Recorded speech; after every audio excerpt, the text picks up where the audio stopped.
Hey guys, Ultra Maximus back with another comic book review. This time we're going to continue with the Foreve Evil series. So I picked up issue number 1. I had picked up issue number 2 before. This came back in stock, so I picked it up, and then I also picked up issue number 3. So issue number 1, basically, just to kind of recap, this is where all the villains in Arkham basically get freed. The crime syndicate come in. They say that they wiped out the Justice League. You don't really know what happens because it goes on in other issues. But they got rid of the Justice League, essentially. And they capture Nightwing, and they basically say, hey, this is Dick Grayson. I love how Superwoman's rope is barbed wire in this. That's a really nice reinvent of her. I really do dig that. The one thing I'm not digging is... Ultraman is allergic to the sun. The sun is his kryptonite.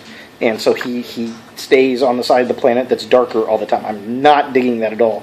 And he crushes up kryptonite and smokes it like crack to get stronger. I don't like how they made him an opposite, like a physically opposite version of Superman. I don't like that. I just like he's just an evil Superman, or very villainous Superman is what he should be. So, yeah, so that's issue 1. I'm sure a lot of you guys have read it. It just kind of introduces what's going on, and this is where all the villains kind of start deciding if they're going to join with these guys or if they're going to rebel or what's going on with it. And then, of course, that breaks up into some of the other books. Now, Foreve Evil number 3, this is where Lex Luthor decides he's not going to deal with this. He's going to rise up. He's going to create his own Justice League, essentially with like Black Adam and Bizarro and...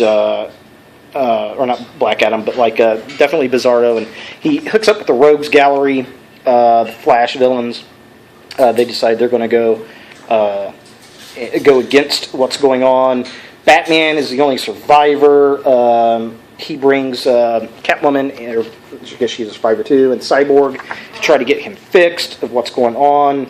And we really get to see Bizarro, and I really do dig this incarnation of Bizarro. He's just dumber than a box of rocks, super strong. He kind of does what Luthor's saying.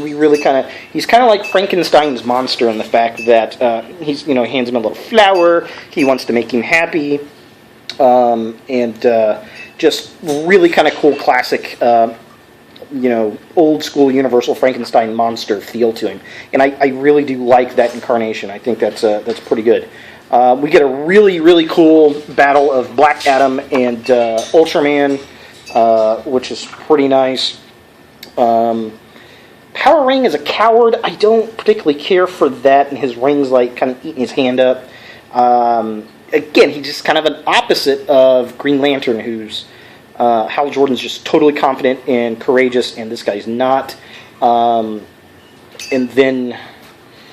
yeah, just kind of interesting, I guess. It's different, I suppose. This has definitely been my favorite of the books so far. I think they call him Deathstorm, is their version of Firestorm. He's actually pretty cool, pretty evil. I am digging that. Of course, we get Bizarro with his flame breath. Pretty cool, pretty neat. Definitely digging it. Manta Ray kind of shows up, and here we go, starting the Injustice League, I guess. I don't know what they're going to call themselves. But all in all, yeah, pretty decent. I did like this one. This series was kind of slow to start for me, but it is picking up speed. I'll probably continue to pick it up. I'm not going through all the other books. There's just too many of them. And that just kind of drives me nuts. Usually when these big crossover titles come out, I go for the main book series just to kind of get an idea of what's going on.